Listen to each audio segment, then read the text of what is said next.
There's a saying among experienced mountaineers: when you reach the top of the Wind River Range, the silence isn't just the absence of sound. It's a presence. It's as if the air itself is watching your every move, patiently waiting for you to make a fatal mistake. My name is Daniel Thornwood. I'm 58 years old and spent 2 decades as a Navy officer before becoming a wildlife specialist for government contracts, the kind of work that comes up when nature decides to rewrite its own operating rules. Approximately 5 weeks ago, a group of 4 experienced hikers simply evaporated among the glacial lakes and rock formations known as the Cirque Towers. No distress signal was sent. No trace of bodies was found. Only abandoned campsites with fires still burning and a layer of snow that seemed to have been disturbed by something that defied the laws of physics. The authorities called me in to investigate the disappearance. But before my military boot even touched the rocky ground of Wyoming, something in the atmosphere warned me this would not be an ordinary case. The silence was different, heavy, almost conscious, as if thousands of invisible eyes were measuring my presence from the moment I crossed the state border. From the highest point of the mountain ridge, my vision reached the immense ice fields stretching like open wounds across the landscape, gleaming under a sky laden with gray clouds that seemed never to move. The wind cut my face with constant, predictable gusts until suddenly everything stopped. It wasn't a gradual decrease, it was an abrupt cut, as if someone had pressed a pause button on reality. The trees froze in their positions, the leaves stopped trembling. Even the distant rustling of small animals disappeared completely. Veterans of the region used to say that the mountains emit a low hum moments before something emerges from the rocky depths. Initially, I thought it was just local superstition, stories invented to frighten naive tourists. But then the sound began, low and distant like giant stones being dragged beneath millennia-old layers of compacted ice. Before I continue describing the events that transformed my perception of reality, I need to know where you're watching me from now, because after you hear what I discovered in those mountains, you might think twice before hiking in places where the world simply decides to fall silent.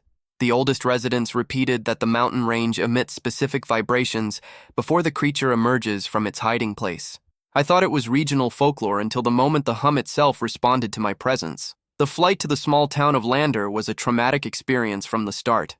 Winter turbulence shook the plane's fuselage as if giant hands were trying to tear us from the sky. Each jolt made passengers grip the armrest with enough force to leave marks. When we finally landed, the external atmosphere was completely different from what I expected. The air was so thin and dry that each breath seemed to scrape the inside of my throat, the kind of cold that penetrates through all layers of technical clothing and reaches directly to your bones. A completely black utility vehicle awaited me in the empty airport parking lot. No government emblems, no identification plates, nothing that could trace it to any official agency. The interior smelled of new leather and hospital disinfectant.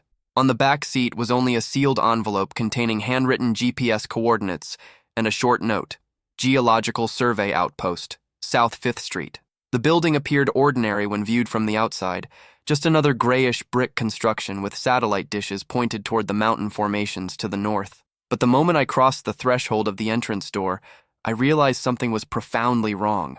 There were no conversations among staff, no characteristic hum of scientific equipment, just an almost imperceptible vibration rising through the concrete floor, as if the very earth beneath the building was purring at a frequency our ears could barely capture. I was greeted by Director Helen Blackwood, a woman of approximately 50 years, who carried in her sunken eyes the expression of someone who hasn't experienced genuine joy in a very long time.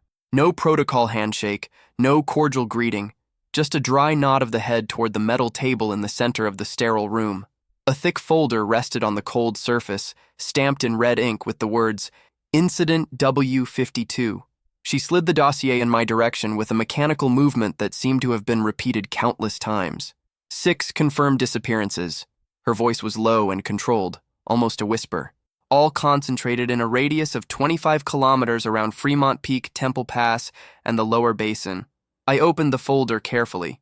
Each page contained high-resolution photographs, precise coordinates, detailed meteorological notes, and timestamps.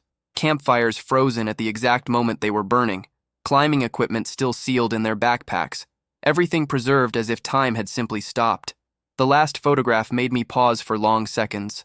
A stain of dark red liquid spread across smooth granite rock, partially frozen, dispersed in a pattern suggesting it had been projected upward instead of flowing by gravity.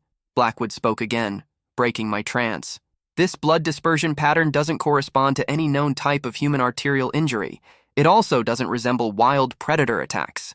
There are multiple overlapping layers, as if the blood had been applied at different moments, but chemical analysis indicates it all occurred simultaneously.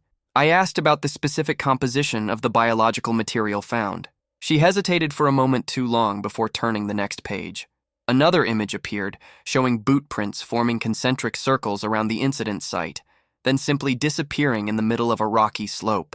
No slide marks, no terrain collapse, no signs of dragging by claws or teeth. The impression simply ceased to exist, as if the people had been lifted directly from the ground without any resistance. Do we have records from the emergency transponders, GPS signals, satellite logs? I asked while leafing through the laminated pages. She shook her head slowly, her eyes fixed on some distant point beyond the wall. All 6 location beacons stopped transmitting at 2 hours, 47 minutes in the morning. Same minute, same exact second. Perfect synchronization. The silence that settled between us was dense and suffocating, broken only by the hypnotic ticking of the ceiling fan blades spinning lazily above our heads, marking seconds like a countdown to something inevitable. It was then that she spoke the words that completely changed the scope of the mission. Keep radios off. No external contact without prior authorization. This isn't a rescue and recovery operation. It's a containment protocol. The words hung in the frozen air between us, heavy as lead. When our eyes met again, I noticed something hidden behind that carefully maintained professional expression. It wasn't fear exactly, nor guilt. It was resignation, that kind of dark acceptance that comes when you already know how the story ends. She closed the folder with a definitive movement and pushed it in my direction for the last time. Whatever is inhabiting those mountain formations isn't just eliminating human beings. It's transforming the very geological composition of the region. You'll understand when you get there. The fluorescent ceiling lights blinked once, a quick flash that seemed more like a warning than an electrical failure, then returned to normal intensity. I took the file and headed for the exit, but her voice reached me when my hand was already touching the cold doorknob. "Daniel," she said with a gentleness that contrasted with everything she had said before, "if you encounter the creature, don't look directly at where its face should be." Outside the government building, the wind again carried that distant, low hum, vibrating through the bones of my skull. She hadn't instructed me to find the missing. She had ordered me to find what took them. The town of Pinedale was wedged in the valley like an old wound, pressed under an endless ceiling of heavy clouds that never dissipated, just floated there compressing the atmosphere until the very act of breathing seemed to require conscious effort.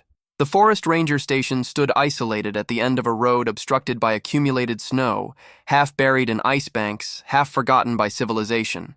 The wooden sign outside creaked in the constant wind, its letters faded by the relentless wear of successive winters. When I pushed the door and entered, the aroma of cheap pine disinfectant mixed with wet wool invaded my nostrils. Topographic maps covered all available walls, yellowed by smoke from the wood stove crackling and popping in the corner, radiating irregular heat that never quite reached the corners of the room. A woman was hunched over a counter covered with disorganized paperwork. Ranger Sophia Chen, descendant of Chinese immigrants, approximately 42 years old, sharp eyes but laden with the exhaustion of someone who hasn't slept properly for weeks. She assessed me with a look that already knew exactly why I was there. "You're the federal investigator," she stated without the inflection of a question. I nodded and placed the red dossier from Lander on the scratched wooden counter. The red label immediately caught her attention, and her shoulders contracted involuntarily. She didn't touch the folder. "I've read the official reports," she said in a tired, hoarse voice. "But what those documents will never capture is how the forest sounds now. Different. Wrong." She reached for a folded topographic map and spread it over the wooden surface with precise movements of someone who had done this hundreds of times. Her index finger traced a line along the Chucky Creek corridor, a narrow valley compressed between steep slopes and frozen lakes. "Right here," she indicated a specific point. "This is where our wildlife monitoring cameras stopped working last month. All 4 units simultaneously. Freshly changed batteries, calibrated infrared sensors. They simply stopped recording anything." I asked if she had personally climbed to the location to investigate. She hesitated visibly before nodding once, the movement abrupt and defensive. 3 weeks ago, accompanied by a local hunter who swore he heard something near the Big Sandy Trail. He described it as if enormous antlers were being slowly dragged against stone surfaces. I initially thought it was elk during an out-of-season mating period, until we discovered the state of the trees. Her hand trembled slightly as she searched for a crumpled photograph in the inner pocket of her thick jacket.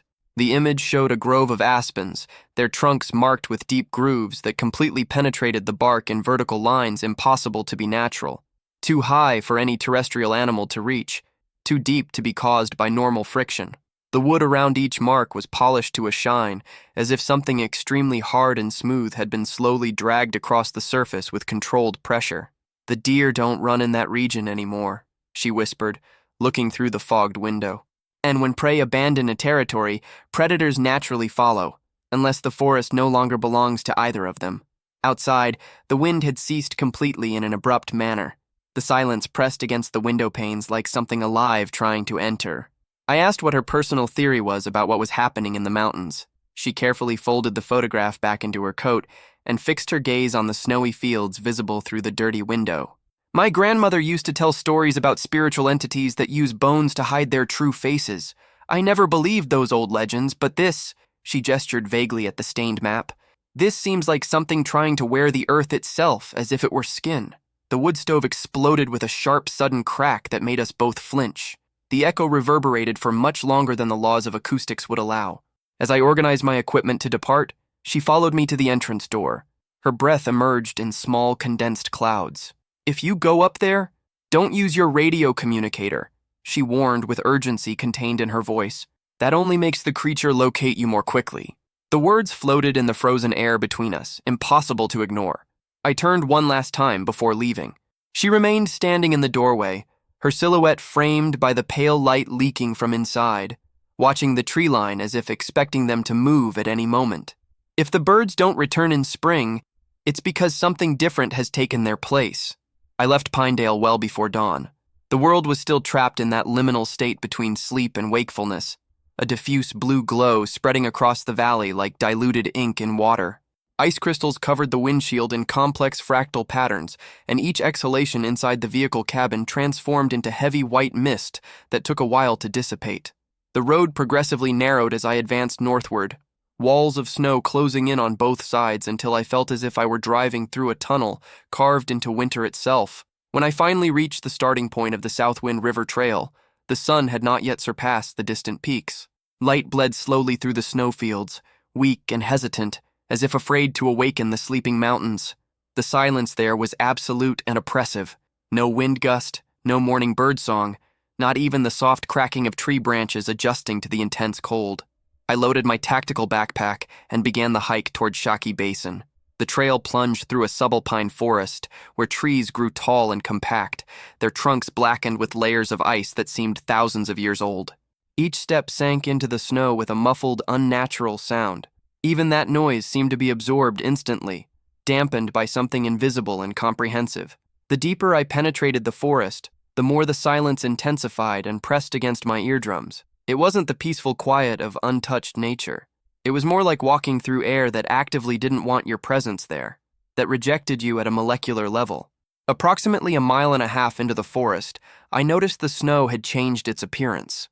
It was no longer pristine and untouched. Two perfectly parallel lines cut through the white surface, extending deeply between tree trunks without ever deviating or wavering.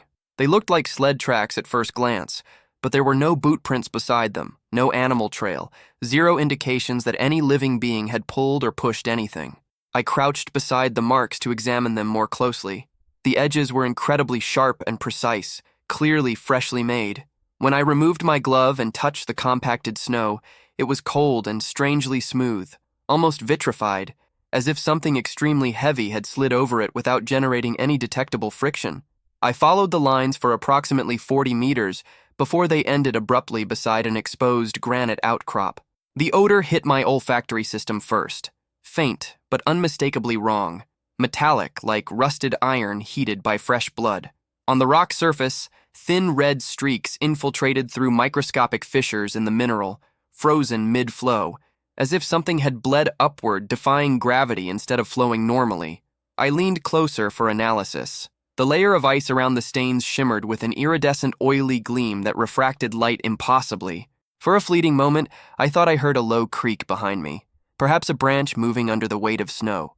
But when I turned quickly, the forest appeared completely frozen in time and space. No wind moving the leaves, no fauna movement, just absolute and expectant stillness. I removed my professional camera and captured several photographs at different angles and exposures, then checked my tactical watch.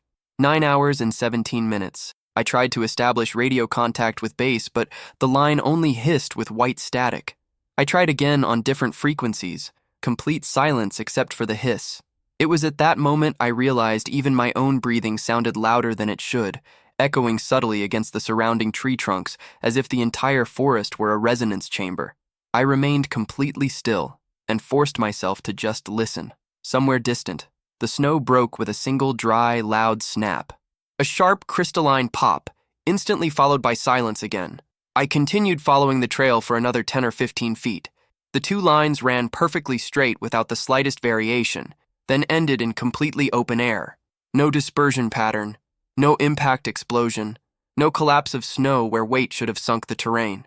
Just absence, as if the thing that created those tracks had simply levitated and departed straight to the sky. I stood there staring at that inexplicable emptiness in the snow. Every survival instinct developed over decades screaming that something was profoundly wrong with the way the forest seemed to weigh on me. Too heavy, too expectant, waiting. Then the wind moved for the first time all day, but it didn't come from above descending from the mountains. It came from below, slowly rising through microscopic cracks in solid rock, carrying that same metallic odor of blood and oxidized iron. The tracks didn't end. They simply disconnected from Earth as if gravity were just an optional suggestion. When I reached the town of Dubois, daylight had already been completely drained from the sky. The highway twisted through the valley like a dark, winding river, and the truck's headlights captured only snowflakes lashing the road in long, hypnotic silver streaks. The town was silent. Too silent for a Friday night when there would normally be at least some human activity. A few faint lights burned timidly behind ice-covered windows, but no person walked the empty streets. It felt like a place suspending its breath indefinitely. I parked at the Chinook Motel, a decaying log structure squeezed between a frozen restaurant and an abandoned gas station. The neon sign buzzed weakly and intermittently. Vacancies available. The manager's office smelled of accumulated dust and coffee reheated multiple times. The woman behind the counter slid a key across the counter without uttering a single word, her shifty eyes blinking rapidly at the government identification on my jacket before looking away with evident discomfort. Room number 6 was at the farthest end, semi-buried in a pile of accumulated snow. The door resisted when I pushed it with force. Inside, the air was thick with the aroma of old pine disinfectant and cold fabric stored for too long. The wooden floor creaked under my boots with each step. The heater groaned once pathetically, then came to life with an irregular metallic rattle, expelling more noise than actual heat. I let my backpack drop onto the table and spread the topographic maps from Blackwood's file, along with those Ranger Chen had marked earlier. The evidence seemed disconnected initially. 6 disappearances distributed over different weeks, varied weather conditions, until I began tracing lines connecting all the precise coordinates. Each disappearance point formed a smooth curve around the headwaters of the Popo Agie River, an almost perfect semicircle spanning approximately 30 square kilometers, a geometric pattern too deliberate to be statistical coincidence. Each hiker had disappeared exactly along that invisible border. Whatever the entity in the mountains was, it was staying within a defined perimeter, as if it were patrolling or protecting something specific within that area. I leaned back in the uncomfortable chair, listening to the irregular rhythm of the defective heater. Between each metallic click, the silence pressed heavier, the kind that fills your chest until you realize you're unconsciously holding your breath. I picked up my phone and played a voice note Ranger Chen had sent me. Her voice sounded soft, but with edges worn by chronic exhaustion. The forest has gone silent in a way I've never experienced in 20 years of work. I played the recording once. Then again, paying closer attention. The way she said that didn't sound like fear exactly. It sounded like mourning, like someone grieving the death of something ancient and important. That's when the realization hit me like a punch. There had been no reports of scavenger activity in the entire region for consecutive weeks. No ravens, no foxes, no bears crossing the lower trails. The ecosystem wasn't simply avoiding the basin. It had completely stopped existing there. I made a note in the margin of the map with black pen. Not absence of life, substitution. The heater suddenly cut out with a dry, final clang. The room plunged into silence so quickly it made my ears ring. I waited for the hum to return. It didn't return. Then from somewhere behind the thin wall came a single rattle, the unmistakable sound of glass moving slightly within its frame. The window shuddered once as if something had brushed against it from the outside. I turned slowly toward the reflection in the dirty window pane. For a moment, I saw only myself. Pale face marked by fatigue, tired but alert eyes, stained map spread beside me, and behind me in the reflection, a fleeting movement. I spun violently. Nothing. Just the empty room, the door still locked with chain, the snow still falling in slow spirals outside. I looked back at the glass again. Same angle, same precarious lighting, but my reflection wasn't following my movements with perfect synchronization. There was a microscopic delay, almost imperceptible. Outside the window, snow slid laterally pushed by wind, but my reflection remained perfectly motionless, like a frozen photograph. Morning arrived slowly and without conviction, the kind of light that doesn't warm anything at all, just illuminates. The storm had dissipated during the night, leaving the world clean, sharp, and too silent. Ice bordered the inside of the windshield in delicate fractal patterns as I drove north toward the Green River Lakes. The truck's tires ground frozen gravel, each wheel rotation echoing like glass being methodically broken in the still air. The highway snaked through long corridors of pines. The peaks ahead gleamed with a pale, ghostly gold under the rising sun. I passed no cars, no snow trucks, not even a trail of tire marks behind me.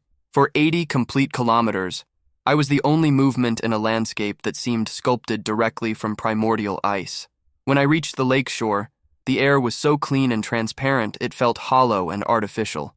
The frozen surface stretched white and impeccable for kilometers. And when morning sunlight struck the ice crystals, they fractured into thousands of tiny reflections, each blinking and disappearing like Morse code signals I couldn't decipher. I got out of the vehicle and pulled my coat collar tighter against my neck. The cold burned directly through all layers of thermal insulation. That kind of deep cold that feels personal, as if specifically testing your limits. My boots sank into the crunchy snow with a muffled, unsatisfying crunch. Even that sound seemed to be swallowed instantly by the distance. Half a mile along the tree line, I noticed something caught on a low branch. A tuft of silver-gray fur tangled against the rough bark. Initially, I assumed it was wolf underfur, but when light struck it directly, the material shimmered impossibly. Not like organic hair exactly. The color changed from gray to pale blue to white depending on the viewing angle. It seemed not to belong to a single fixed form, as if it were changing depending on who was looking. I passed my glove under the material, expecting soft fibers. Instead, it was rough and almost metallic to the touch, rigid like fine wire. I placed the sample in a plastic evidence bag, marking the precise GPS location. That's when I saw them. A few meters ahead, semi-buried under freshly fallen snow. Footprints. They weren't paws, weren't boots, weren't anything I had documented in 2 decades of field work. Each mark was wide at the front, narrowing to a narrow slit at the back, almost like a hoof fused with fleshy pads. The edges were incredibly sharp and precise, frozen before wind could distort or soften them. The stride pattern was completely wrong too, spaced too far apart, like something walking erect on 2 legs, heavy but perfectly balanced. I crouched to measure the distance between the impressions. My hand trembled slightly, my breath fogging my professional camera lens. I lowered the equipment to clean the glass, and it was at that precise moment I noticed. A tenuous cloud of vapor floated through the camera frame, slow and steady, but I definitely hadn't exhaled. I froze completely, consciously holding my breath. The cloud came again, this time closer to where I was crouched. For an extended moment, I thought it was just my imagination playing tricks, just cold mist moving naturally in the frozen air. But the wind was absolutely still. The trees didn't sway a millimeter. Even the lake surface remained motionless beneath its thick crust of centuries-old ice. The vapor rose higher, twisting subtly in front of me, hovering there as if awaiting a response. I could almost feel its presence. Not heat, not cold, something intermediate and indefinable. Then a raven screamed somewhere above the treetops, a sharp, shrill scream that cut the silence like a sharp blade, and then it stopped abruptly in the middle of the call. No echo, no flapping of wings, just the sudden, total absence of sound, as if something had intercepted the bird mid-flight. I turned slowly toward the dense tree line. The sun reflected once through the lake ice, an explosion of blinding white. And for a fraction of a second, maybe less, I thought I saw a movement at the periphery of my vision. A blur of color that wasn't really color, a shape that seemed to bend and distort the light around it instead of blocking it. The silence stretched again, pressing hard enough to make my chest physically ache. My breath fogged the frozen air in front of me. Then another breath responded directly from behind me,